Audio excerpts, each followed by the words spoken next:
Magandang tanghali mga katropa. Ulit dito sa aking gawane merong bumisita na taga Malagasang. Nagpaputol ng Pitman Arms. Matigas daw yung kanyang manubela. Pero ang kanyang manubela naka-power steering. Natitigasan pa kaya ito. At dumayo rito sa akin at pinaputulan pa yung kanyang Pitman Arms at para daw lumambot-lambot pa. Kaya ito, ang ginawa namin sa Pitman Arms sa sukat 5.5. Pinakasagaran na ng putol. Kaya ito biniwildingan na lang at kakabit na. Ito na. Doon yung ating tropa na dumayo rito sa akin sa kanyang jeep.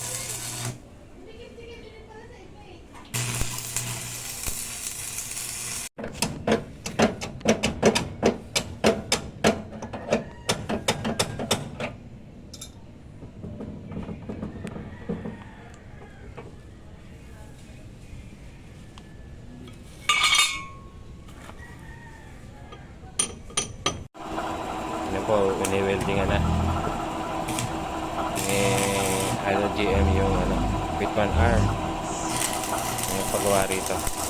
Maya po matatapos na yan at ikakabit na rin po sa jeep na dumayo dito sa chef ni Idol Butag.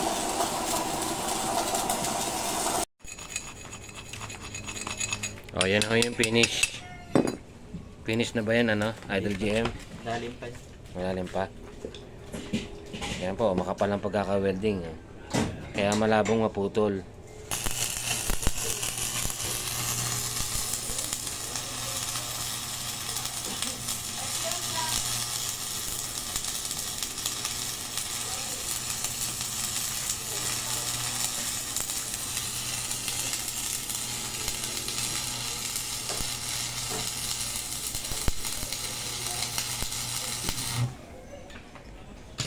Yan na.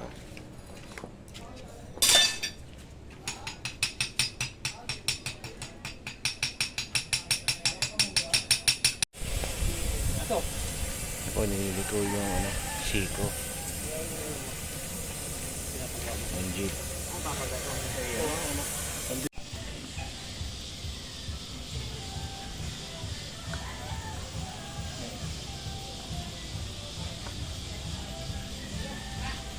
Baka mo ilagay naman ng gulong ito. Pukpukin mo ko pa.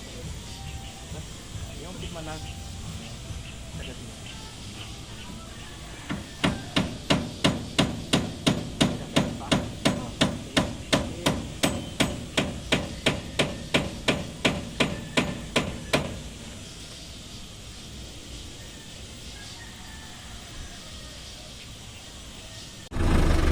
Ito si Kuya galing sa kay Idol Butag, nagpaputol ng Pitman arm.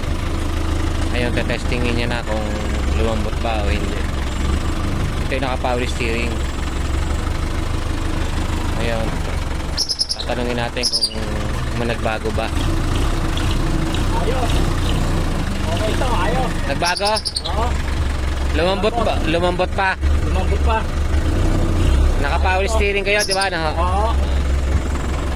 At least maganda. Sige, salamat sa comment. Ipihit nyo na. Oo. Ipihit nyo, si Buelta.